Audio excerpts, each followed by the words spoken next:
Welcome.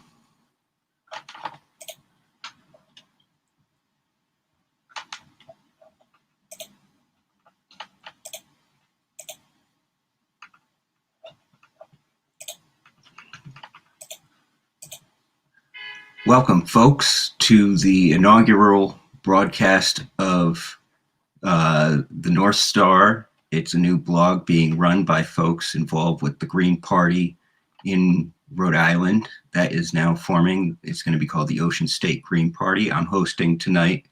My name is Andrew Stewart. Thank you for joining us. I'm going to be dropping into the chat right now information for those of you who are interested in the Ocean State Green Party and the North Star.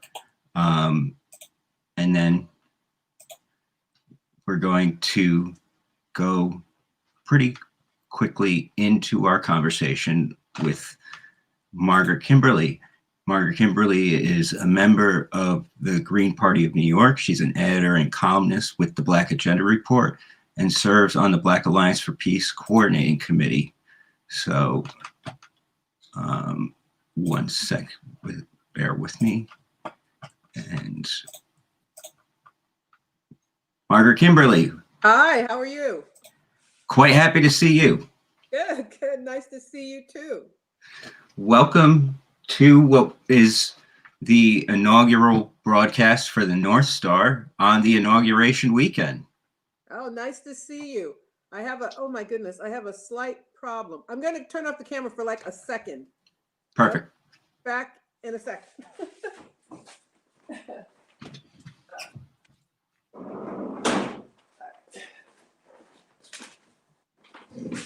Okay.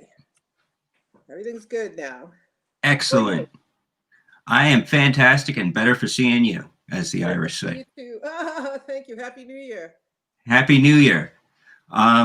So we are going into the inauguration of a new presidency, Margaret, and you have written this phenomenal book on the history of the presidency told from the perspective of Black America. Mm-hmm. And you started the book off with the famous quote by W.E.B. Du Bois talking about how he would not go to the polls because there was only one party with two names and he couldn't stop anything. So I wondered, with those thoughts in mind, what your thoughts are about this incoming administration. Well, it's interesting. Du Bois said those words in 1956. Here we are 64 years later. And the words still ring true. Actually, it's worse now. I think in the 50s, there was actually some degree of difference between the two parties. Now there's less and less and less. The Democrats have moved further to the right. They are as beholden to corporate interests as the Republicans are. And the end result is a duopoly that does not serve the needs of the people. So there was one party, the Democrats were the, putative left wing, and they could be counted on to protect workers' rights or civil rights or any number of things. But under their rule, when they have been in control, the minimum wage hasn't gone up. We had a new health care plan. Much was made about Obamacare, but basically it was a giveaway to big pharma and health insurance companies. And the best thing about it was the Medicaid expansion. Unfortunately, all states did not take it, but it gave people the right to pay too much for health insurance, which didn't even cover them if something catastrophic happened. We have as many wars. I mean, that was always true, though, that the Democrats were as willing to make war as the Republicans, sometimes more so. But the other things that we were supposed to get from them, we no longer get. And so 60 some odd years after Du Bois spoke those words, that is still true. That is why, as you know, I am a Green Party member, and I am devoting my efforts to really build a strong left party in this country. Excellent.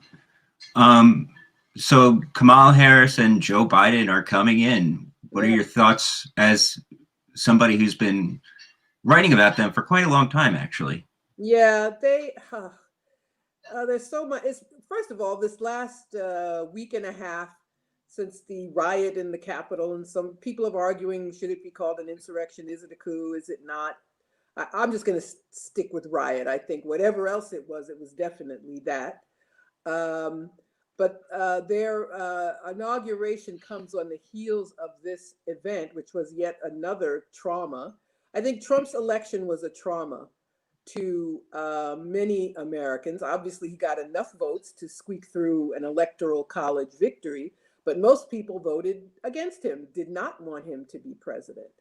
But there was a lot of miscalculation on the part of the Democrats, lest we forget.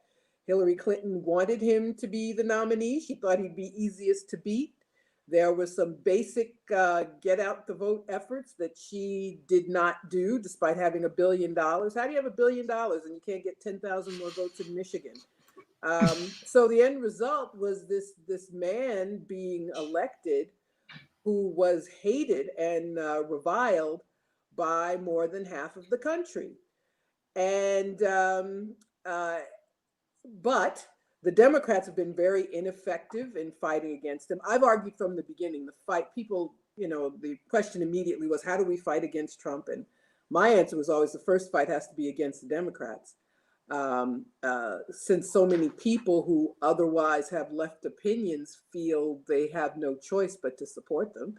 And as you recall, the Green Party was blamed for Hillary Clinton's loss. I think it's funny, though, having since I mentioned that, if what does it say about the Democrats that they feel they need support from another party? I mean, if people wanted to be Democrats, they'd be Democrats. Those who've chosen to be Green have chosen not to be Democrats. So this is an admission of guilt on their part. It's, well, we can't win. Even if we have $1 billion, we need a vote. We need votes from a few thousand other people. And if that's the case, then there should be a coalition of some kind. They should at least throw the left a bone every now and again. But instead, they do everything they can to beat down the left. And so Trump gets elected, and everything is about him and everything he does that is so horrible. And he is a vile person. Everything from kids in cages to at the very end deciding to execute people. Even Republican presidents hadn't had federal executions in decades. His foreign policy, throwing out the Iran nuclear deal, despite all the talk of Russian collusion, doing everything he could to undermine Russia around the world, leaving behind nuclear treaties and all sorts of things, the deregulation, the big tax cut for rich people. All of those things only serve to confirm the worst fears about him. So for 4 years, we've been told is we have to get rid of Trump. We have to get rid of Trump. We were told that the only way to get rid of him was with a neoliberal Democrat, who is Joe Biden, who was always one of the more conservative Democrats. And so we have these two right wingers, two people as president and vice president who played a major role in mass incarceration, who are defenders of imperialism, defenders of neoliberalism. What's the first thing Biden does? There's been this debate about the stimulus bill since COVID hit the country nearly a year ago. And the Democrats came up with a deal with the Republicans for $600. Trump, being who he is, and for once I didn't mind him doing this, he embarrassed Nancy Pelosi and Mitch McConnell by saying 600 wasn't enough, people should get 2,000. And having called $600, what did she say? It was, it's significant, she said. And then, of course, as soon as Trump said 2,000, she said, oh, no, it should be 2,000.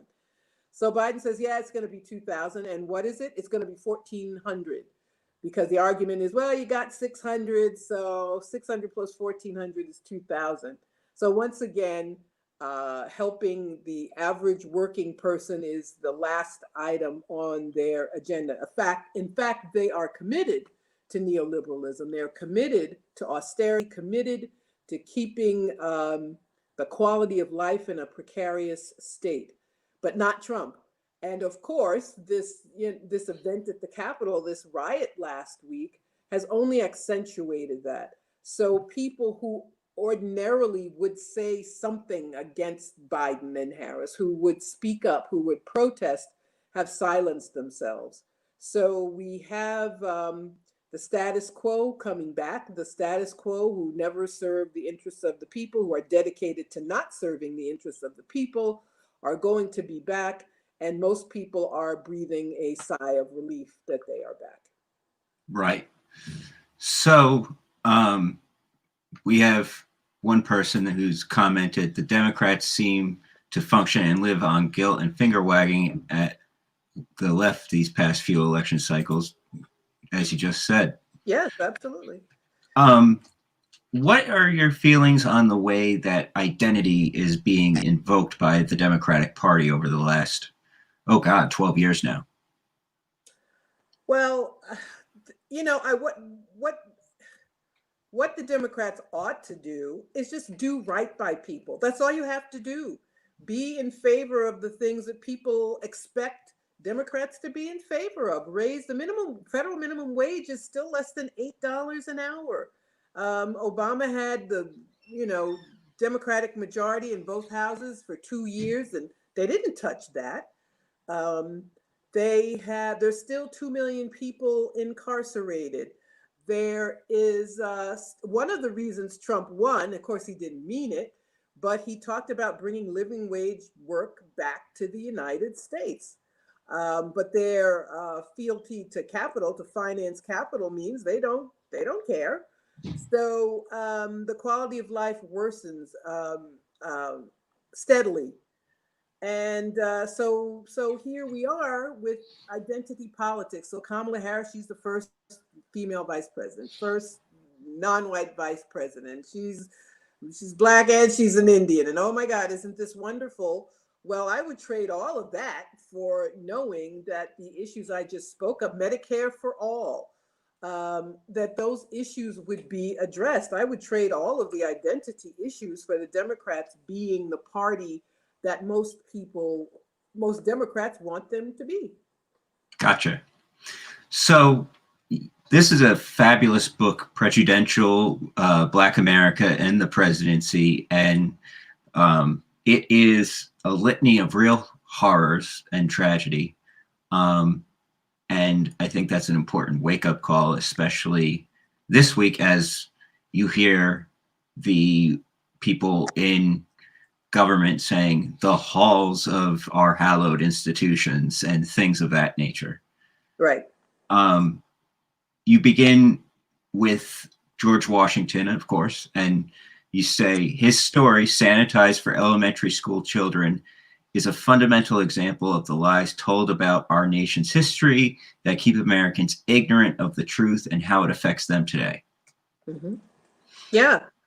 So from the very beginning, I go in chronological order. There are 45 essays about the 45 presidents. 46 is coming up. And we see from the very beginning, I think telling the story of Black history through the presidency just reinforces the idea that the foundations of this country are racist, are in particular anti-Black. And we have these first presidents, the founding fathers. They were slaveholders. The few who weren't always compromised, always caved into the slaveocracy. So 10 of the first 12 presidents were slaveholding. Washington, the only 2 of the first 12 were the Adamses, John and John Quincy, who had their own issues with racism in their administrations. But Washington was a slaveholder, a very wealthy man because of that fact. They said he married a rich widow, Martha Custis. Well, rich in Virginia meant slaveholding. So together they owned more than 200 people. And it's interesting how the story of racism is removed from American history. So I always knew the first capital was in New York. Washington was inaugurated in New York City. Then it moved to Philadelphia. Then they, always going further south, then they build a new city on a swamp. Now, why would you do that? Why would you build a new city if there were already cities? Well, you would do it if you needed to have the presidency safe among the slave holding states. Now, there was slavery in the North at the time, but in Philadelphia, in Pennsylvania, Washington had a problem. State law said that any enslaved person who was in the state for 6 months could sue for their freedom. So this created a problem for him. So he got around that by just rotating the enslaved people and making sure none of them stayed in Philadelphia for more than 6 months. And that told them they had to have a capital that was further south. And that is why this new city was built. It was built to accommodate slaveholding. And having a capital that was in that part of the country just solidified the commitment to protecting that institution. So, we may hear about I hope they're not still telling kids about the cherry tree being chopped down. I was told that, but that was in the 60s. I'm hoping, I'm praying that that's not true anymore. But we're told about his false teeth, which were made of wood. They were not made of wood. And in fact, he got some of his dentures from enslaved people, literally yanking the teeth out of their mouths Oh my God. Dentures. Yeah. And that's particularly horrifying.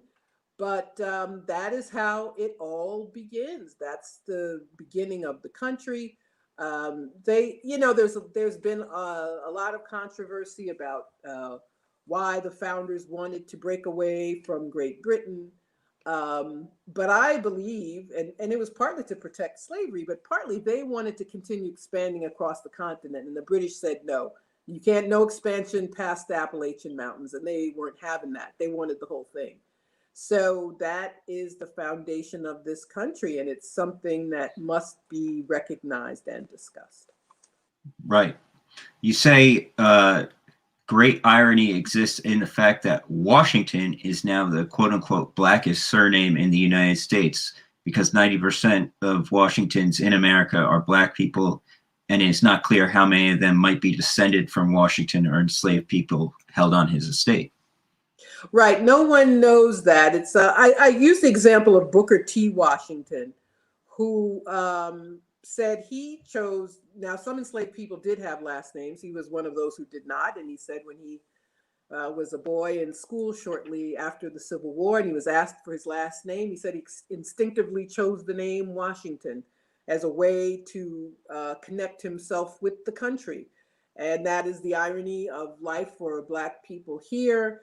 Of identifying with this nation, which has treated them so badly. So most Washingtons are Black, most Jeffersons are Black, most Jacksons are Black. And I think people chose those names deliberately. So that's the irony. And I'm sure that there are Black literal genetic descendants of George Washington. I'm certain that there are. Right. So next you move into, obviously, Thomas Jefferson. Mm-hmm. You write, and I mean, I'll preface it by pointing out everybody in the mainstream, such as like the Ken Burns PBS documentary, says that he's this kind of closeted abolitionist, this kind of silly quote about dog ears, but you point out that's not really the fact of the matter of this man. No, he was also a slaveholder. He never freed any of those people in his lifetime, including those who were his own children.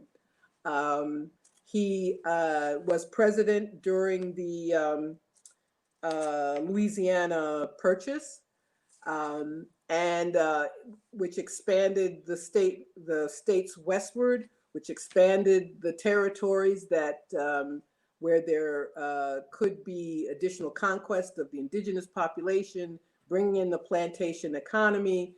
So all of his angst, supposed angst about enslavement, was phony, completely phony. This was an institution he grew wealthy from and that he supported his entire life.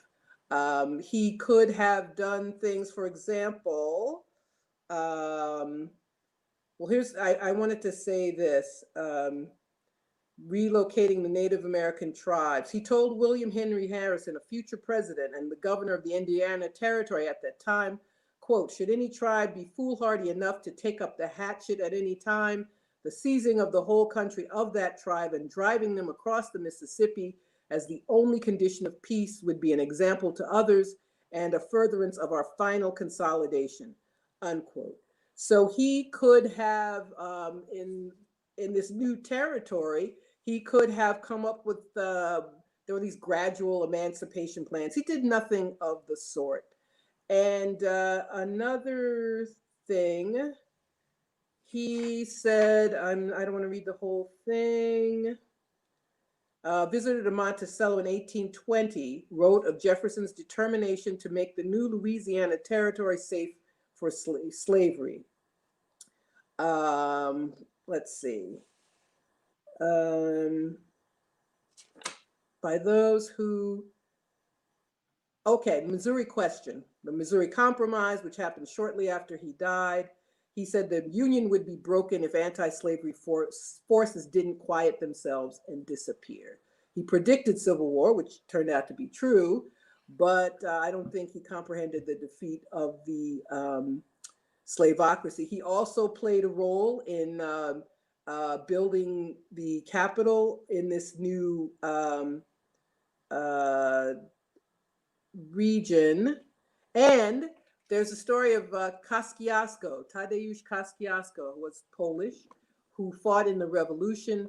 He himself was originally a slaveholder, came to believe it was wrong, freed his enslaved people, and he left money in his will to Thomas Jefferson and stipulated that Jefferson should use the money because Jefferson's, one of his excuses was always money. I can't lose the money. So Kosciuszko says, here's some money. When I die, use it to pay for the people you can free. Well, to make a long story short, that never happened. He took the money. No, he never freed anybody. So Jefferson was just a huge hypocrite on this issue. Gotcha. I accidentally leapfrogged over John Adams. You did. Yes, you did. He's interesting. Northerner from Massachusetts. Never bragged about never having held a slave, but he was terrified of the prospect of the free Black population increasing. He Adams represented the British soldiers at who fired on the crowd at the Boston Massacre, and he blamed everything on Crispus Attucks, a Black man who was one of the first to die. He represented slaveholders in 4 cases in which enslaved people sued for their freedom. He lost 3 of the 4. And he said, I was concerned in several causes in which Negroes sued for their freedom before the revolution. He always defended white Southerners. He said that they're nice people, if, you know, they would free people if they could, and gradually they will. But his great fear was of a large free Black population. He says the present slaveholders cannot justly be reproached. And after the War of 1812, this is something many people do not know. In the Revolution and in the War of 1812, the British promised freedom to any enslaved people who fought for them. And after the War of 1812, they established a colony for those, a community in some of which still exist in Nova Scotia. And Adams said, instead of leaving the stolen Negroes to starve in Halifax and London or sending them to Sierra Leone They have now planted a colony of them in Nova Scotia. And from this nursery are hereafter to be drawn recruits to invade the southern states, to entice and seduce other blacks to desert or rebel against their masters and the nation. So, and he also said that emancipation would end with the shiftless perishing from want and asking their old aristocratical masters to take them back. So, right, that was John Adams. right, who is obviously not the character shown in that Paul Giamatti HBO show. Well, that's a big problem. Popular culture is a big problem. That's how we learn much of history, and it's the scholars are at fault. The historians who have covered up for these people. If once I started researching this material, I saw that this was easy to find. It's not hidden. It's not in some hidden archive somewhere. If you're interested in seeing it. But so much has been covered up. And I also think most people want to feel positive about their country. Most white people especially want to feel positive. Actually, some Black people too want to feel positive about their country. And that means that it's difficult to take in this information. And so that means it's covered up. So Hollywood covers up, the scholars cover up, the corporate media cover up, and do everything in their power to keep this history from becoming known. Right. And you're referencing with both Jefferson and Adams this kind of specter of abolition freaking everybody out. I think it bears mentioning that just south of what was then the country is the Haitian Revolution, and that is this kind of, I've heard it described as a red terror almost, the way that people are, a red scare, I should say. Yeah, because if there could be a slave revolution in Haiti, there could potentially be one in the United States. And the Haitian Revolution led to the Louisiana Purchase. Haiti was such a profitable colony for France.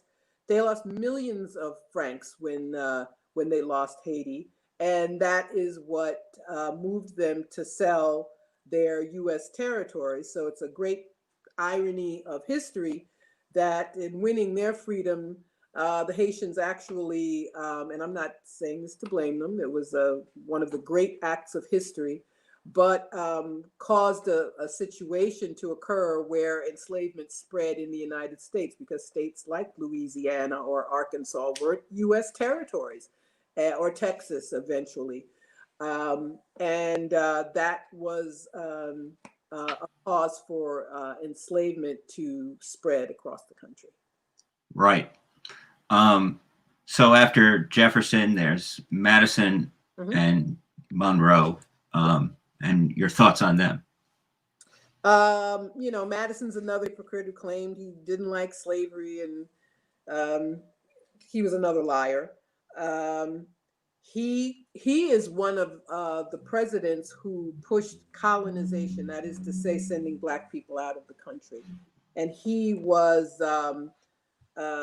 one of the founders of the American Colonization Society. And that was his, he said, enslaved people were unhappy, but said they would exhibit vices if they were freed. Anyway, and he talked about compensating the slave holders and sending Black people out of the country, and sending enslaved people out of the country. So that was Madison. Monroe was Monroe was the last of the founding fathers to be president, also a Virginian, also a slaveholder. He is one who worked with Andrew Jackson to attack the indigenous populations of the Southeast so that they could spread the plantation economy. And he was also one in favor of colonization. He was president during the Missouri Compromise. It admitted 2 states into the Union Maine and Missouri, Maine not having enslavement, and Missouri having it. And the Monroe Doctrine, which people still mention. He said the entire hemisphere belonged to the United States.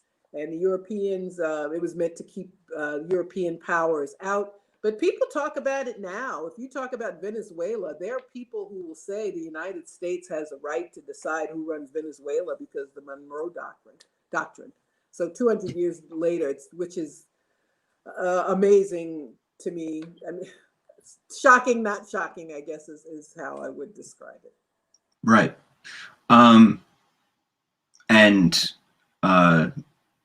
it's interesting you mentioned colonization. Gerald Horne has previously said to me that somebody would do a very good doctoral dissertation if they were to investigate every different harebrained colonization scheme proposed up until abolition. Yes, including Abraham Lincoln. One of the biggest lies we're told is that Lincoln was at first in favor of colonization and then changed his mind and he opposed it. He never opposed it.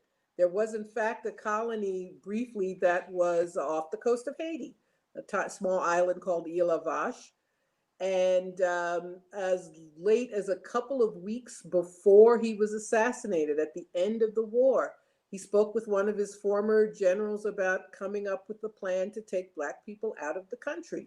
So these ideas never ended. And, Lincoln is thought of as this great emancipator. He was not. He was not an abolitionist. It's interesting. The Republican Party was founded to stop the spread of slavery, not to end slavery itself.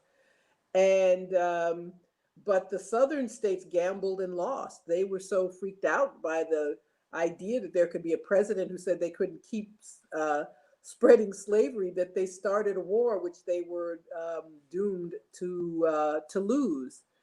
But so that was Lincoln. He was in favor of the Fugitive Slave Act. He said, I feel so sorry to see them sent back to the South at the beginning of the war, when Black people immediately began freeing themselves as soon as Union troops approached, took the opportunity to flee to Union lines. Initially, it was his policy to return them to their masters, to their slaveholders. But a Union general came up with the idea of keeping the runaway as so-called contrabands of war. They became a labor force for the Union Army. And eventually there was U.S. colored troops established in the Emancipation Proclamation. But Lincoln always tied emancipation with colonization, always. One day he signed the order to create this colony in Haiti, and the next day he signed the Emancipation Proclamation, which actually freed people in those places where the Union Army had not yet taken control. So. Yep, gotcha. Do you have any thoughts, reflections worth sharing about the thesis W.E.B. Du Bois puts forward in Black Reconstruction about the general strike and the centrality of Black self-emancipation in the Civil War?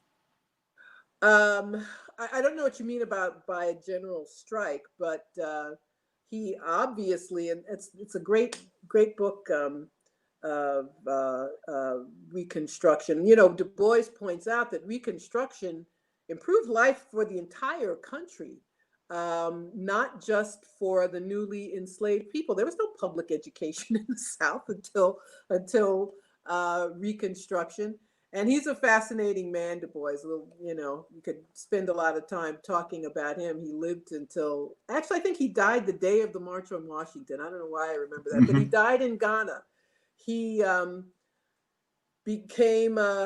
moved further and further to the left. He was a Marxist towards the end of his life. Like Paul Robeson, he was punished, but they took his passport, but he died effectively in exile in Ghana in the early 60s. But he was a scholar who first made his mark early in the 20th century.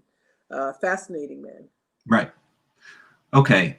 I'm trying I misplaced my notes from our pre-interview. Oh, that's okay. So after Lincoln, I believe you want to go into the Roosevelts, correct? Yes, yes. Teddy? I also am not looking at my notes either, but I can just I can say that just to gloss over history, frankly, after the Civil War, Lincoln was succeeded by Andrew Johnson, Right. horrible man, one of the worst presidents. He was a Southerner. He was from Tennessee, and he obstructed those amendments after the Civil War, 13th, 14th, 15th, which gave citizenship, voting rights, etc. And that's very unfortunate because that stopped Reconstruction. There was always reaction against Reconstruction. The Ku Klux Klan terror, the lynchings, the sharecropping system. I could go on and on. The convict leasing system. All of these things took shape after the Civil War. Reconstruction was all too brief, too tepid. There was the will in the North to fight, to keep fighting for Black people wasn't there. Finally, in the election of 1876, with Rutherford B. Hayes, Rutherford, becoming president, at the expense of Black people, Black votes were thrown out. He was given the presidency on the condition that he removed the last of the federal troops who were in the South. Although Reconstruction lasted maybe till the end of the 1890s, finally ending with the mob attack in Wilmington, North Carolina. Then we have Theodore Roosevelt, Republican. Republicans at that time were the party of Lincoln, and most Black people were Republicans. Democrats were the party of the segregated South. Roosevelt is a very problematic person, to say the least. The only thing he did for Black people was to invite Booker T. Washington to dinner, which blew up in both their faces. Neither man was prepared for the controversy that followed. But Roosevelt was an imperialist.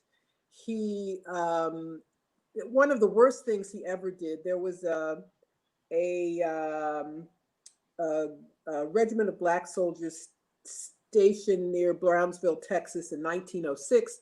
They were under constant attack from mobs. When they fought back, they were all arrested. They were all court-martialed. And Oh my Roosevelt God.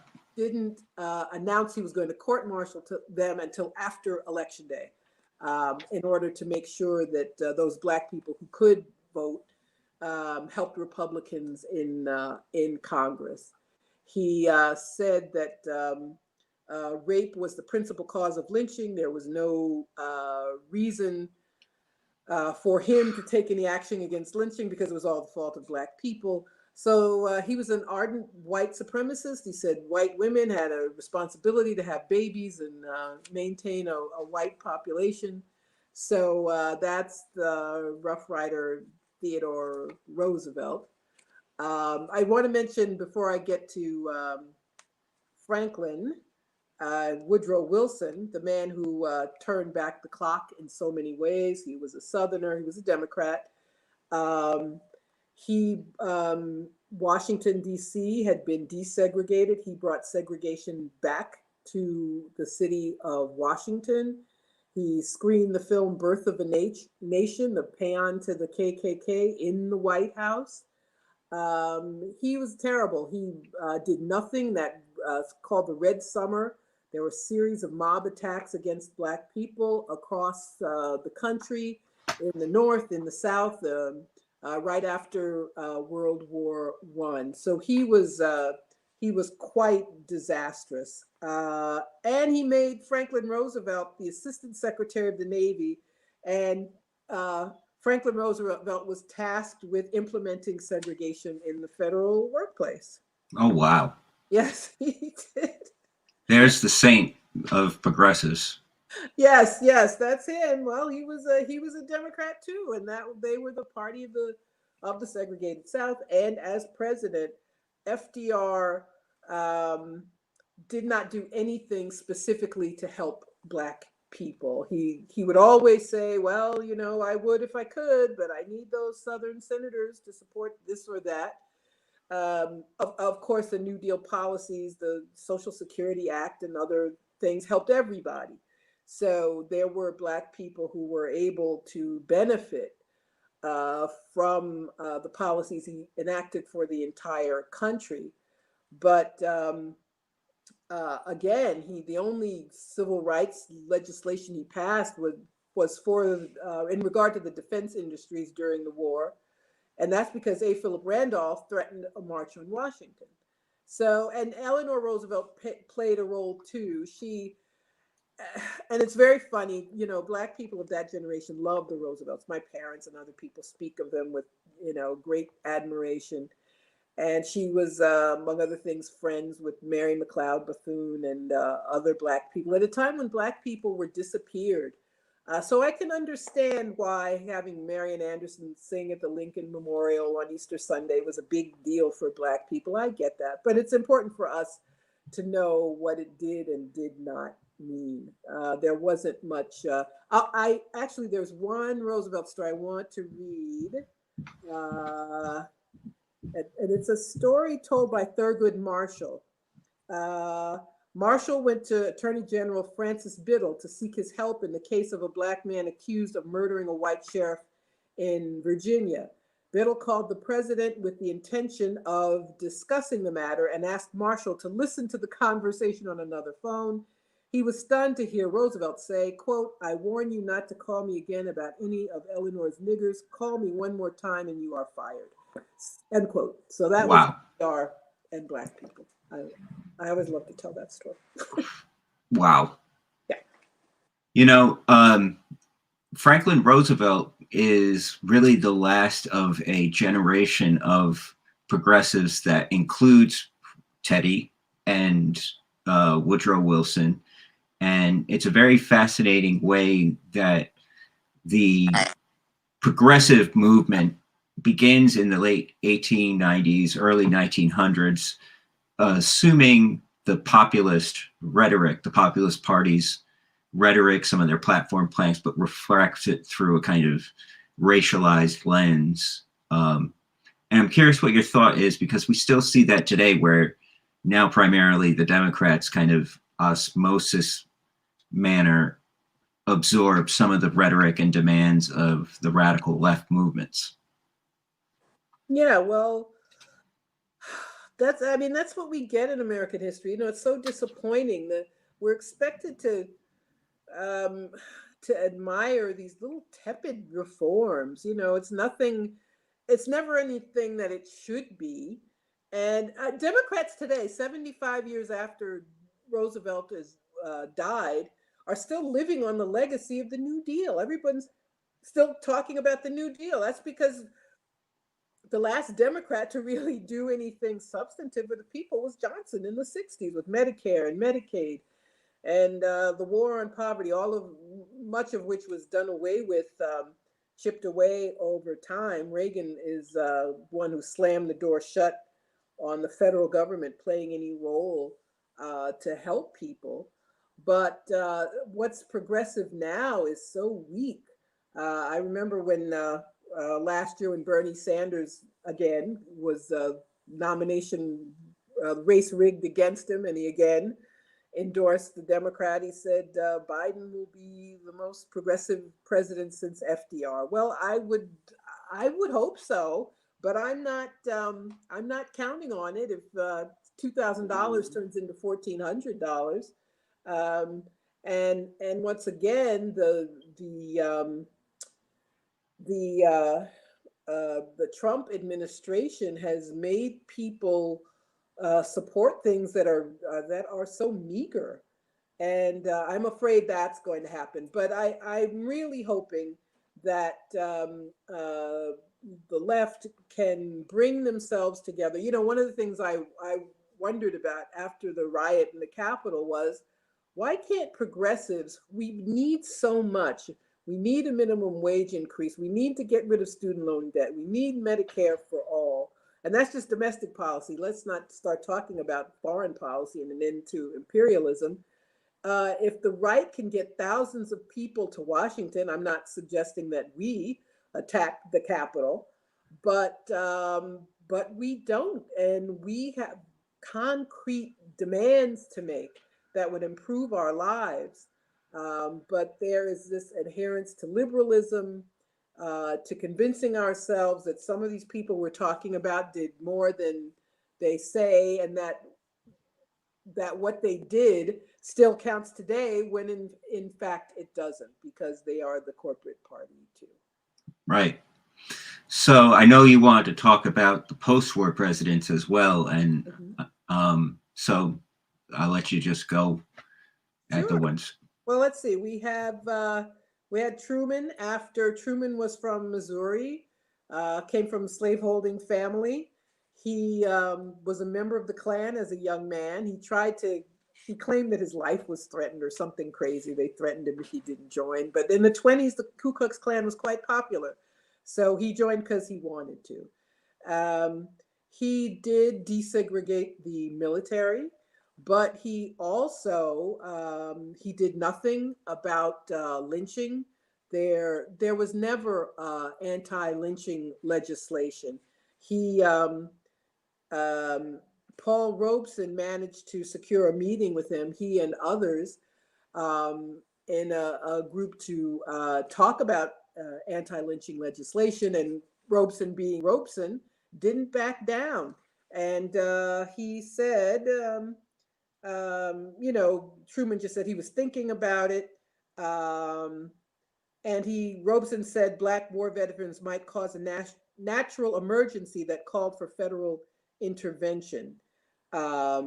When Truman claimed that the US and Great Britain were the last refuge of freedom in the world, Robeson said the British Empire is one of the greatest enslavers of human beings. But anyway, he annoyed Harry Truman because he wouldn't back down, and that was the beginning of his descent, the destruction of his career, taking his passport, etc. And later in life, Truman, this is an interesting story. He's another one that's seen as being good for Black people. And when sit-ins swept the country in 1960, Truman said, quote, "If anyone came into my store and tried to stop business, I'd throw him out. The Negro should behave himself and show he's a good citizen." And when his remarks were questioned, he said, "I would do just what I said." And he was so confident of the rightness of his position, he added, "This is not personal nor confidential." So he was like, you can tell people what I said, that I would have someone thrown out of my business, letting people know that he was a segregationist. Eisenhower gets too much credit. Eisenhower was opposed to desegregating the military. He did send National Guard troops to desegregate Central High School in Little Rock, Arkansas, but he did not like the Brown v. Board of Ed decision. And all he said was, "The Supreme Court has spoken and I'm sworn to uphold the process. I will obey." But one of his deputy attorney general said, "Jesus, do we really have to file a brief? Aren't we better off staying out of it?" So there was a lack of will to enforce Brown v. Board of Ed. He did hire, it was a Revolutionary Act at the time, hired a Black person to work in his administration, but the poor man, Frederick Morrow, didn't have much to do, didn't get, Eisenhower never spoke to him. Let's see, nobody would work for him, none of the secretaries would work for Morrow. Let's see, what else? And he spoke against the Supreme Court decision. He said, "No single event has so disturbed the domestic scene in many years as did the Supreme Court decision of 1954. He was a segregationist himself. Kennedy didn't do very much. The Democrats were still beholden to Southern Democrats. He was no different. His brother, Bobby Kennedy especially, was hostile to the movement. He hated the March on Washington. He said it was being cooked up to embarrass his brother. When Kennedy met with King the first time, the meeting was held in secret. Johnson gets a lot of credit for his civil rights legislation, but I think we need to remember it's the people who pushed the issue. It was a result of mass action. And this idea that there are these good presidents and bad presidents obscures the fact that when we have change, it's because the people take the matter into their own hands. And that movement, I refer to Medicaid and Medicare. Had there not been a civil rights movement, I don't think we would have ever had those programs either, which benefited the entire country. Nixon came to the presidency on the heels of the civil rights movement, appealing to law and order, meaning that the movement should go away and that the system should reassert itself against Black people. Um, and Ford was president for a very brief period of time, but busing was the hot issue when Ford was president for just 2 years. Um, and Jimmy, who's followed by Jimmy Carter. I'm rushing through them now, right? Carter won, and busing was an issue when he was campaigning, and he said, "I see nothing wrong with ethnic purity being maintained. I would not force racial integration of a neighborhood by government action." So Carter was very conservative Democrat, and not much happened on his watch, nothing good. Reagan was the one who turned back the clock altogether. No more federal programs. The federal government is bad. The beginning of austerity, and 40 years later, we're still feeling the effects. And George H.W. Bush was the third Reagan term. Bill Clinton ran as a new Democrat, but he was an old Democrat on the campaign trail. He executed a mentally disabled Black man when he was still governor of Arkansas, held a photo op at a prison in Georgia. He is the one who deregulated Wall Street, who continued along that path of neoliberalism, deregulated Wall Street, which we saw crash in 2008. Yes, it took a while, but eventually the bubble burst. The Sister Souljah moment to embarrass Jesse Jackson. His handling of the nomination of Lonnie Guinier to head the Civil Rights Division. His welfare reform, quote unquote, which for 60 years, from Franklin Roosevelt on, you had the right to request public assistance. And his reform, so-called, plunged poor people even further into poverty. George H.W. Bush won the presidency by stealing votes from Black people. His brother, the governor of Florida, struck Black voters from the rolls and helped him to squeak through an electoral college victory. He's followed by Barack Obama, the first Black president, but who was in the same vein of other Democrats in recent history, neoliberal, never actually appealed to racist tropes as others had done, constantly talking about Black men not being very responsible, the way he treated, and by the way, his former pastor, Reverend Jeremiah Wright, in his recent autobiography, the first volume of his memoirs, he's still beating up on Jeremiah Wright. He no longer has to politically, but apparently he feels the need to do so. So he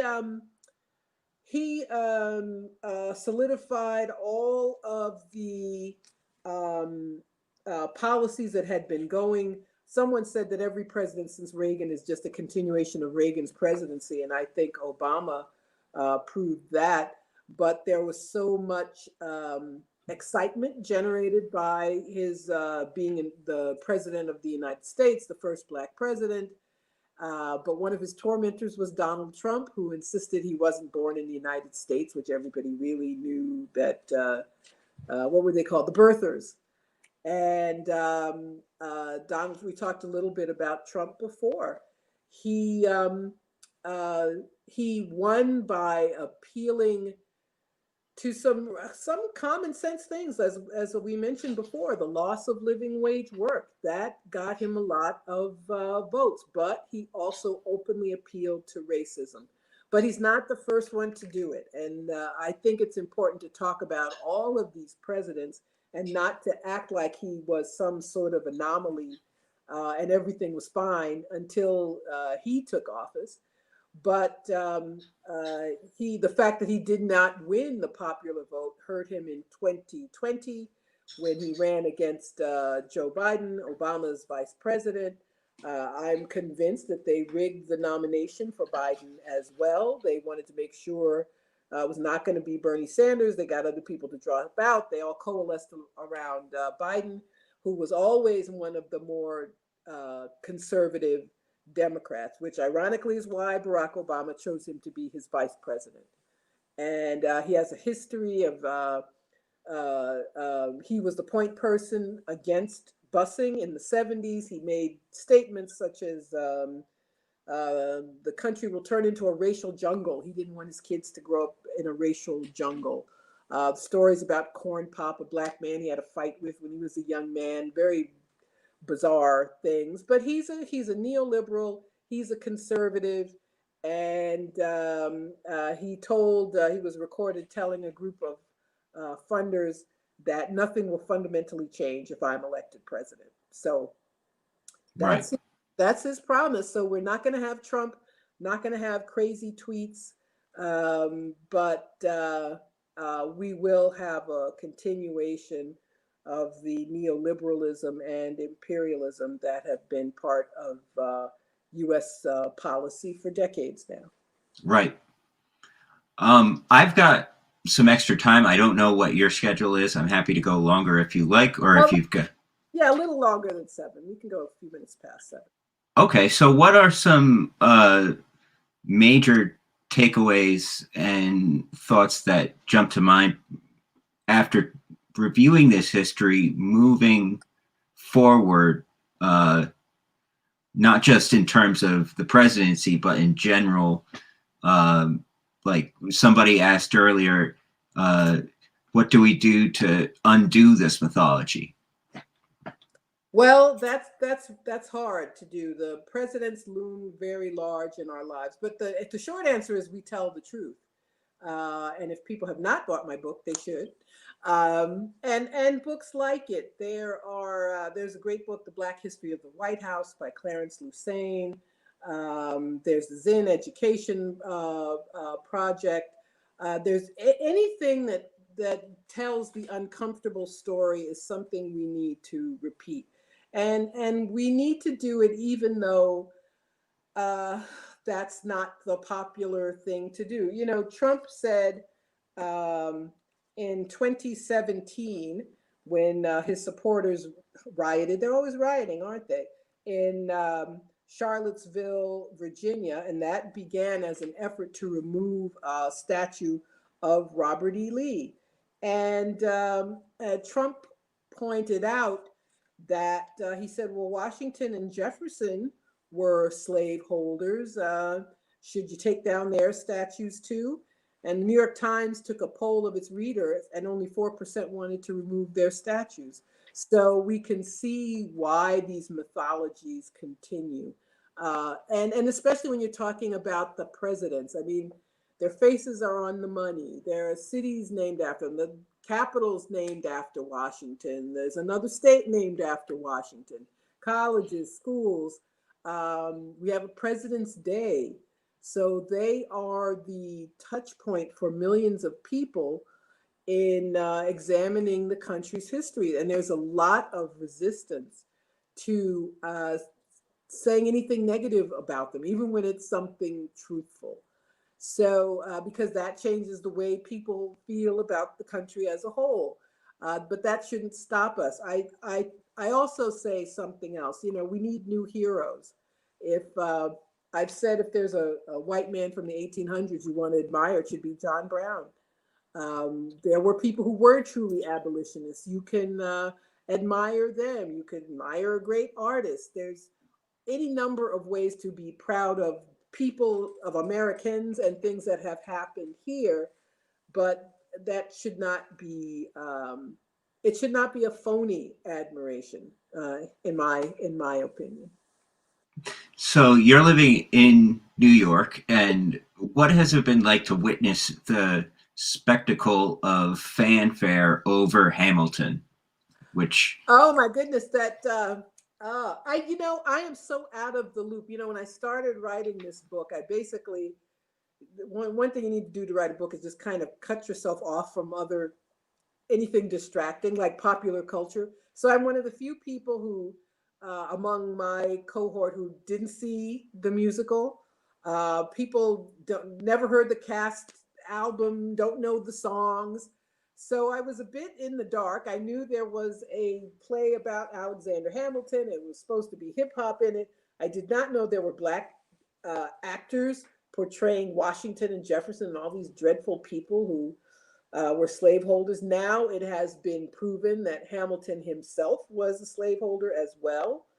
Um, so the fact that he was able the author, Miranda, was able to pull this off is just so disheartening that would be okay with. I guess it was people thought of it in a positive way. It was turning history on its head by having a Black person portrayed Washington, but now we know Washington yanked teeth out of Black people's mouths, and so it shows the lack of information that people in this country have, and it shows how shallow even those who call themselves liberals are. That you could have a play with, people tell me the music's good. Okay, I'll take their word for it since I don't know it. But with good music, and you could not only erase history, but have the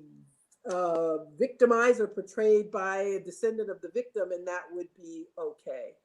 mhm. So that's my take on Hamilton. Okay.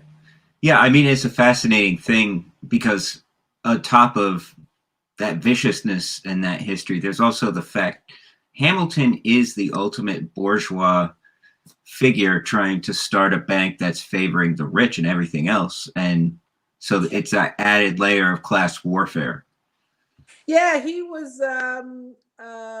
He worked for Washington. He was one of Washington's lieutenants during the war, and ended up being the first Treasury Secretary, I believe. His face is on which bill? I can't remember which one. Uh, Founded the Federal Reserve. He played quite a role in making New York the capital of money, and creating this capital in the slaveholding regions. So he's a questionable character. Actually, I live in the neighborhood called Hamilton Heights. His home is not too far from where I live. Hamilton Grange, it was his home. It's been moved several times around this neighborhood, but it's a national park site. It's within walking distance from where I am now. It's always been rumored that he was of African ancestry himself. He was born in the Caribbean. I don't know what the evidence is that is the case, but to me, it doesn't really matter if he had African ancestry. He did not act on behalf of African people. I'm not one who's really interested necessarily in the ethnic heritage of people. I'm more concerned frankly, about what they did. Right. So independent politics has been something you've been focused on. What are your thoughts about either the Green Party or projects you're working on, like the Blank Alliance for Peace, where things are going with that? Well, I'll start with the Greens. Green Party needs a lot of work. We have been, as I touched on before, attacked ever since the 2016 election. Anybody who advocates for having a truly left party is vilified. The reaction to this last defeat, Hillary Clinton's defeat, was for Democrats to take Greens off the ballot. Here in New York State, our horrible governor, Andrew Cuomo, passed in the dark of night. He put it in a budget bill, which basically increases significantly the number of votes that small parties need in order to stay on the ballot. And there's a lawsuit currently, but to make a long story short, the Green Party does not have a ballot line in New York State right now, and that's true in others as well. I think Greens as a group, we have to have people who are serious about building a left party, who cannot, I think I was having this conversation earlier with someone, too many Greens basically want to run back to the Democratic Party. They live in hope that they're going to change, and that a Bernie or Bernie-like person could be president, and that's not going to happen. We have to make a break from this neoliberal system. You mentioned, thank you, the Black Alliance for Peace. I'm a coordinating committee member, blackallianceforpeace.com. We are a almost 4-year-old organization, and we are dedicated to strengthening the history of Black radical politics, which has been in decline, along with, as we've touched on before, the rightward shift in American politics, and the fact that the movement was destroyed, consciously, deliberately destroyed in the early 70s. But we are speaking out on, and you could tell from the name, Black Alliance for Peace, on international issues, on AFRICOM, the U.S. Africa Command, which is the U.S. Controlling the militaries of almost every African country, the fact that the United States has 800 military bases around the world, the fact that the defense budget is $740 billion, that it takes up 60% of discretionary spending. People have talked about defunding the police. We say defund the military. What the U.S. does abroad, there has been created this divide between domestic and international policy, and the two are linked. You're not going to have justice here if you have a country that is unjust all over the world. The country with 800 military bases is going to have a vicious police system here, and we shouldn't be surprised that that same country allows, the police to kill an average of 1,000 people every year. That there was a 1033 program that gives spare defense equipment to police departments. So every podunk in the country has armored vehicles. So these are the issues that Black Alliance for Peace is working on. We are a left radical organization, and it's very interesting. This is a very interesting moment. We saw a spark last year after the murder of George Floyd in Minnesota, and there were millions of people protesting around the country. I think a lot of that energy was sucked up by the presidential election, unfortunately, but all of the things that created that movement are still there. We have a country reeling from COVID-19, an economy that was not serving the needs of the people, but which now has put people out of work, and a system determined not to help people.